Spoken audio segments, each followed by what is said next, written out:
All right, well, I will talk for maybe about 20 minutes, maybe 30 minutes. I don't know. If I see you guys falling asleep, I'll know that it's time to shut it down. And I'm calling my talk Stories About Stories. And what I mean by that is that I have my own experiences and can tell stories about things that have happened to me. But when they involve some sort of communication, which is what this class is about, intercultural communication, my stories also become stories about other people, or kind of retelling their stories. When I interact with someone, what I'm doing is filtering their story through myself, if that makes sense. And there is a lot of cultural baggage that I have, things the way I grew up. As the two presenters this morning, or this afternoon, I guess, we're talking about, we grow up in certain cultures and certain contexts, and we see things through a specific lens, and it isn't until we begin to meet other people and realize that our story, my story, isn't the only story, and that, oh, I do have a particular perspective, and there are other perspectives. Anyway, I'll be telling some stories about things that I've experienced that get at the kind of beyond just spoken language as communication, but also cultural communication. So this is a picture of me with your professor. This is not him, and it's not me, obviously. It was at the Confucius Institute opening ceremony a couple of weeks ago. But what I want to begin with are who I am, and some of what I've come to realize are my preconceptions. I kind of prefer that term to stereotypes, because stereotypes has a much more negative connotation, but they are really kind of stereotypes. And I'll start with a picture of me a long time ago, too. I don't know if you can pick me out in this, but that's me, believe it or not, right there, just a few short years ago. At that time, I had no idea that I would be standing here in southern Utah as the Director of Global Engagement. I'm the Director of Global Engagement at SUU, so I kind of oversee the study abroad programs. I get to travel a lot. I was an English professor. I still am an English professor, but my full-time job is Director of Global Engagement.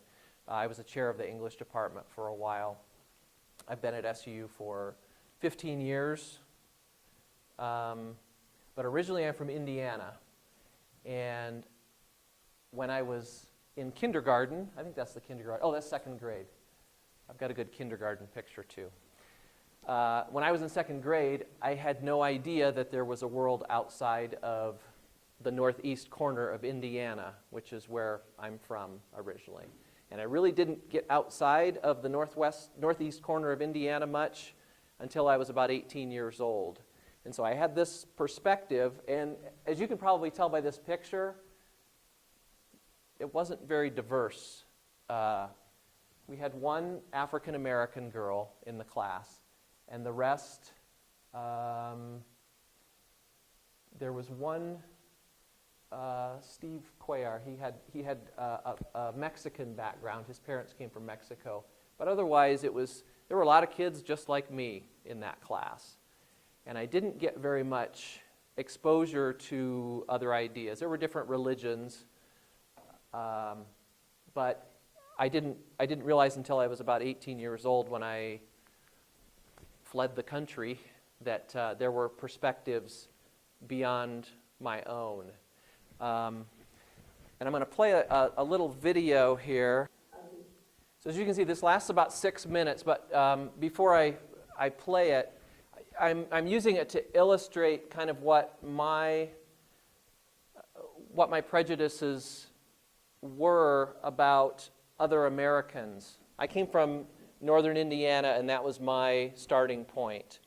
But if I had met someone from the southern U.S., based largely on the way they talk, I would have some ideas about what type of person that is, or from New York or California. I have a little story to tell. I'll tell it in a couple of minutes, but I didn't realize I had an accent until I went somewhere. You know, everybody else has accents, right? But until somebody told me and described my accent, I had no idea. It's like, well, I'm the baseline. Everybody else speaks differently. And built into the way people talk are ways of thinking about those people. The accent frequently kind of skews the way you think about people. So let me play this. It's entertaining, and I think it's built on what she does is teaches accents for people who want to become actors. But anyway, I hope you like it. I think it's kind of funny, but it's a learning experience as well. Congratulations! You've made it through all 5 parts of the Standard American Accent tutorial. Welcome to the bonus. Time for some fun. I hope the whole thing's been fun. I've had fun. But this, I thought we would go through some of the regionalisms of the country, because it's a huge country. No 2 accents sound the same, even if they're from the same city. So I thought we would start with, the East Coast, like New York, and you'll definitely get more of your consonants here, a little bit harder. Your T's won't be D's so much. Just focusing on New York for a minute, you get kind of this trumpet effect. I call it the trumpet. Of course, it's like here we are and it's really crowded in the city. So you gotta make your space, announce your space. So if I say talk, the sound is going or, out. And I'm marking my territory, right? So then you come down south, and it's a little bit different. You don't take all that and bring it home.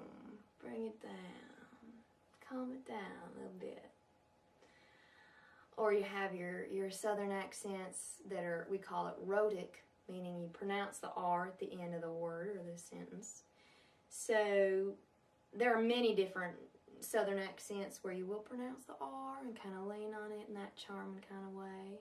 Or the ones where you don't pronounce the R, honey. Now, in general, you don't slow down a little bit. You don't have to lean on something a little bit more. Because it's hot on down here. You don't have your accent quite fast. I'm going to pick it up. Some you don't even have consonants much, You know what I'm saying? Lots to explore. And then when you bring it up to the part of the country where the land is wide and flat, you're going to get more of a wide flat sound to your accent up in Minnesota, Wisconsin. And so that they call that the Midwest. I don't know why. It's really the north or the middle. Maybe because at one point when it was just the East Coast, everything else was west. So you can get that up there. But in general, it's like you can just pull the rubber bands of your cheeks wide and then two, and you go from ooh to wide, and that's fun. And then, if you bring it sort of to the West Coast, and really more like to California, just get a little bit heavier, a little bit kind of louder, and just kind of here I am, Nothing to hide. I mean, I'm just here. And yeah, and then if you get really into kind of this now thing, you can even bring it up at the ends of your sentences and things like sentence. I wouldn't say sentence, I would say sentence. That's just me. I tend to articulate a little bit more than that. But you can bring this kind of West Coast thing up to Oregon and Seattle as well. Some people in Washington say Washington, but that's not kids that would be of a particular generation. That gets more into the acting part of the training, but I think it's a good example of how, where I came from, I thought of different, like New Yorkers, they're loud, they're brash. I think of them, well, now that I know some people from New York, I used to think of them as rude sometimes because they were just, loud and in your face. And in the South, they're much more laid back. I lived in Tennessee and Georgia for a while, and the people move at a slower pace. And I lived in California for a while, and people are a little bit more, loose and just kind of hanging out. I don't know how Utah would be characterized. As I said, I'm from the Midwest originally, so I probably still have at least a little bit, maybe a lot, that accent where she was talking about, your mouth is like a rubber band and you pull it wide. But as I said, I didn't realize I had an accent until I left the country, oddly enough. When I was 18, I was an exchange student and lived in Switzerland for a year. In fact, I lived not too far from there for a while. I lived most of the time in Geneva, Switzerland, to learn French mainly. But I met a guy in Switzerland. He was an exchange student from Chicago, so another American. And to me, he had this Chicago accent, which is also in the Midwest, but it's a little bit different from where I'm from. And one day he said to me, he goes, "Man, you've got a hick accent."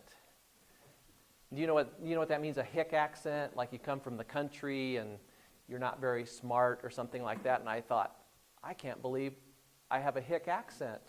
He has this kind of big city Chicago accent. And so my accent, from his point of view, was kind of a negative thing. I have a hick accent, so I sound stupid or not very smart or something. Well, a little bit later in that same year, as I began to be able to speak French better, obviously I couldn't speak it fluently as the people there did, but I lived with a family, so a homestay family, and there was a sister, an exchange student sister, and she said something at one point like, "Well, you're lucky you have an American accent when you speak French." And I said, "Oh, yeah, I suppose I do have an English accent." And she said, "No, not an English accent. You have an American accent." She said, "An American accent is cool. I suppose because it's like the movies or something.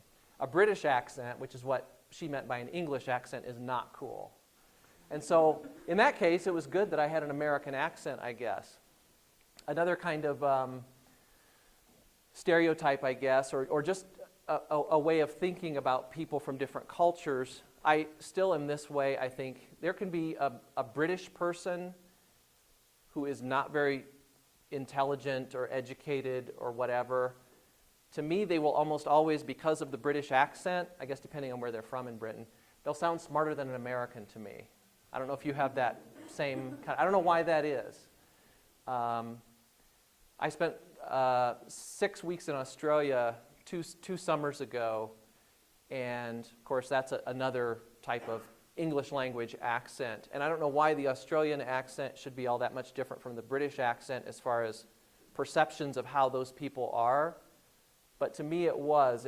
The Australian accent, sort of my perception was, it's kind of like American. They're sort of average people. But for some reason the British, with their accent, they're way up here.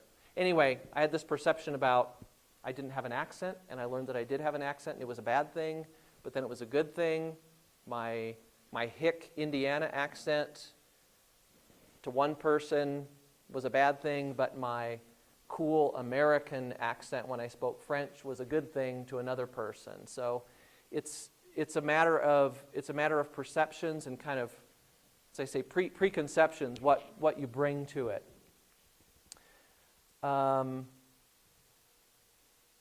I guess one other little story about when I was in Switzerland, just to illustrate context. When I was learning the language, I was very proud of myself one day because I was watching TV in French. and trying to, to improve my listening skills, to understand what they were saying. And I realized I learned a new phrase one day because of the interaction of the characters in the TV show, that somebody said something to another person, and I didn't know the vocabulary exactly, but I learned what it meant. So that night at dinner, as I said, I lived with a host family. The mother in the family said something like, "Do you want water or do you want Coke?" And does anybody speak French in here? Okay, that's probably good. Anyway, she said, do you want Coke or you want water? And I said, "Oh, je m'en fous." And everybody just kind of stopped. And one of the kids, I don't think he knows what he said. And apparently what I said, and in some context perhaps would be appropriate, was, well, I can't say it in English, but basically what I said was, I'll say it sort of a little bit more polite way, but what I said was, "I don't give a damn. Do you want water or do you want Coke?" It's actually much stronger than that. It's kind of like an F word, I said, I don't give a whatever. Well, what I thought I had learned was, I don't care, or it doesn't matter to me, because that's when I saw the TV show, that's kind of the connection I made was I don't care. Anyway, fortunately they realized that I wasn't being rude, or I wasn't trying to be rude, that it was a learning situation, and they explained it to me that you don't say that like that. Here's what you say. In any case, kind of an intercultural moment for me. I could tell more stories like that, but I'll move along. So I was an exchange student in Switzerland years and years and years ago, longer ago than I care to admit, but it was a very formative time for me.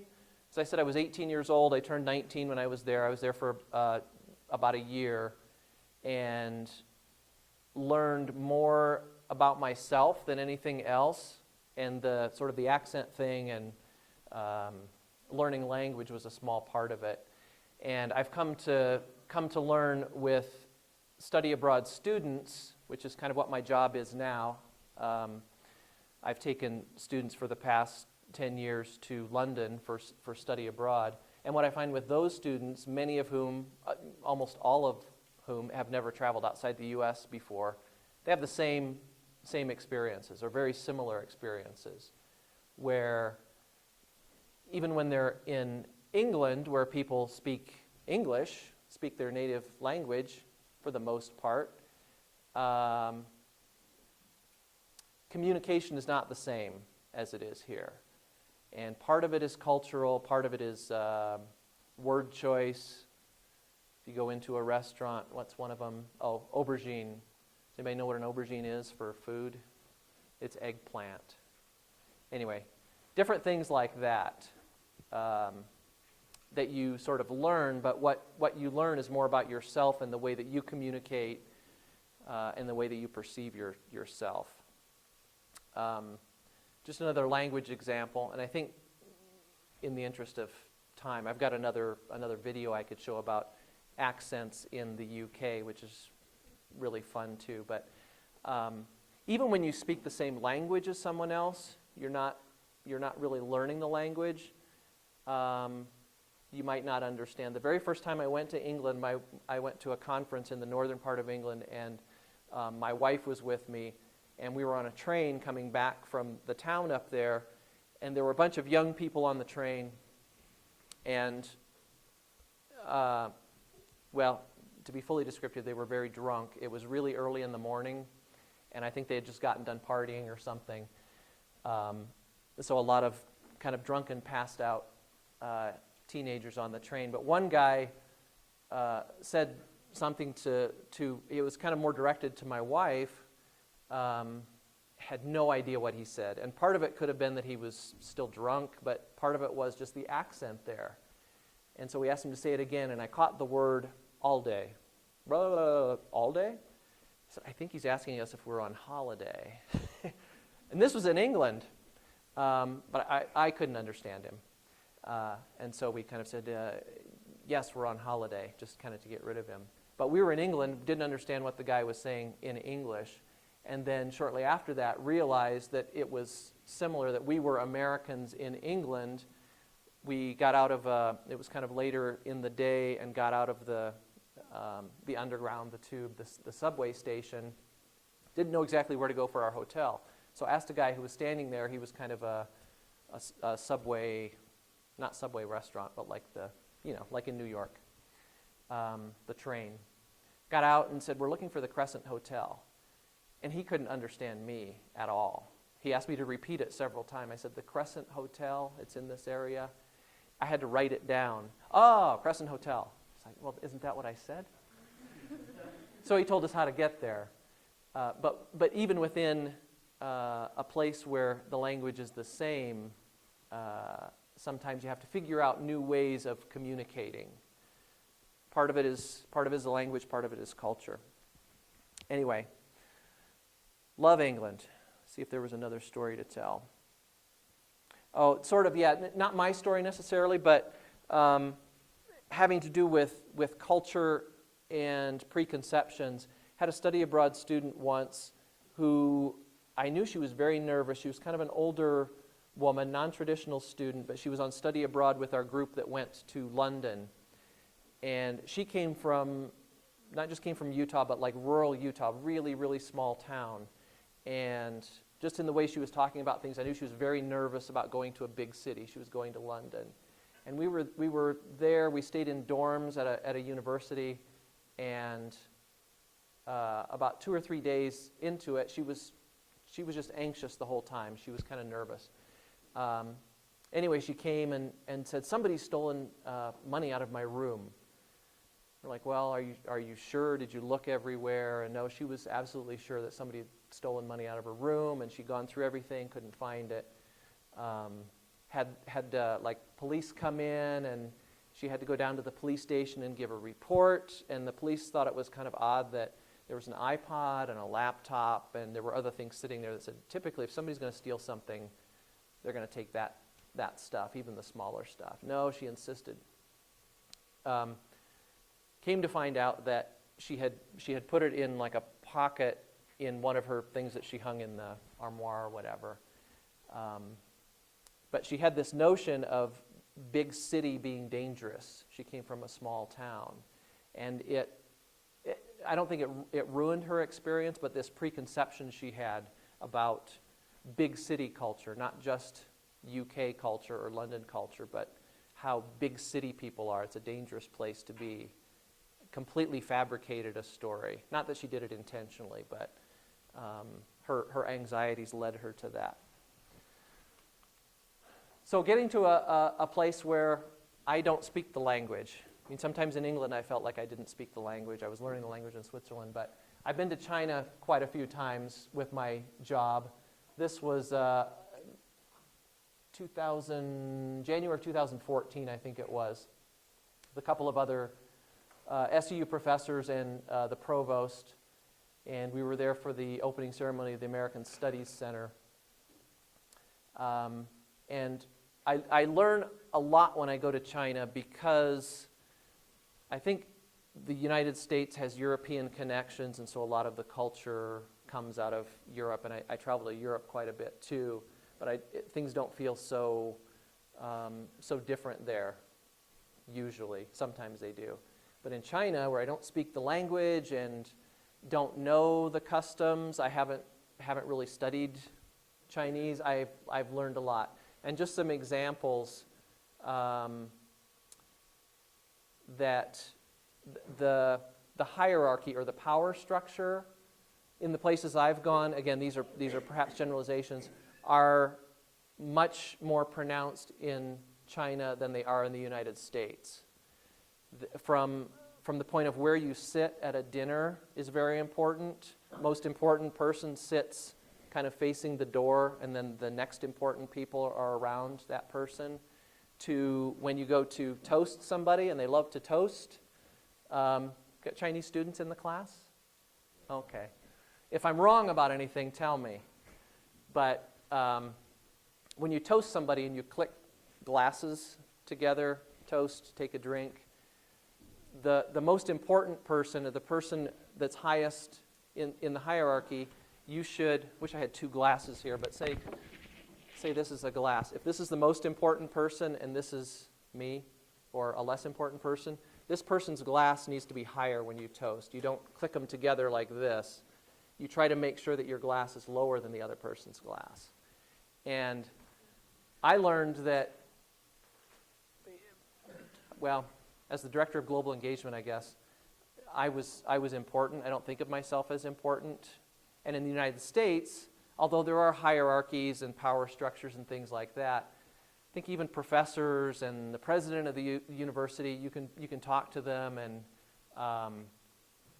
anyway, it's more, at least the semblance of being equal. And I would keep trying, when people were toasting me, and I didn't realize that I was maybe the second most important person in the room, I thought it was more respectful to try to make them feel important. So if this was my glass and they were toasting me and it was supposed to be, like this, I would keep trying to go under to show them that I think they're more important, and we'd do that kind of thing. Then I realized after a while, no, I should just accept that they feel that I'm more important than they are and do it that way. When we went on this trip too, for example, the provost of the university, he's like, there's the president of the university, and then there's the provost, the vice president of academic affairs, so he's kind of the number 2 guy. The people were shocked when we were going into the ceremony for the opening of the American Studies Center. He was carrying his own luggage. They wanted to rush and take it, like they couldn't believe that we were allowing this important person to carry his own luggage. And when we've hosted people coming from China, I have noticed that the most important person in the group never carries his own luggage. Just another difference. But it's a way of communicating, I guess, is kind of my point, that in a different culture, there are different power structures, and even though I view people as equals, obviously it's different in different contexts. That's not always the way it is. And there are other things that you learn as you go along. Chinese give just amazing gifts, and whenever I go to China, I just feel so inadequate because we don't have good gifts to give compared to them. But I've learned that there are certain gifts that you shouldn't give in China, like a letter opener or anything that resembles a knife, or a clock or a watch. And somehow, I guess, in my mind, it relates to also the unlucky number is the number 4. And my understanding is that the reason number 4 is the unlucky number is that because it sounds almost exactly like the word for death. Is that right? 1, 2, 3. Yeah. And a knife, I don't know, kind of indicates killing or something like that, and a clock has to do with time and that eventually will die. I'm probably explaining that completely incorrectly. That's how I remember it, is don't give those gifts, and number 4 is unlucky. There's another kind of a fun video, if I can find it here, with the provost. The head of the duck. Yeah. So how do you eat The it? head of a duck. Just You just put it pick in off the meat. You just eat it the whole thing the whole thing. with your fingers or with your. Several pictures. All right. So if you were to bite it, where might you start? The bill. Okay, I'm gonna start with the head. Maybe there's some It's meat. up All to right, ready? you. All of them can be eaten. The whole thing can be like every bit of that. Yes, everywhere. It doesn't look like you could eat the whole thing. There's some bones involved and cartilage. Eat the brain and the eyes. I've about exhausted my appetite here. Oh, there's a brain. Yeah, go for the brain. Yeah, get the brain out of there. Everyone there? All right. Well, listen, I'm going to work on that. That's going to be an ongoing thing. Let the record show that he didn't do much except for just nibble the Wait, top. see that right there? That was some work. I did some damage. Okay, maybe next time. Nice.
toast.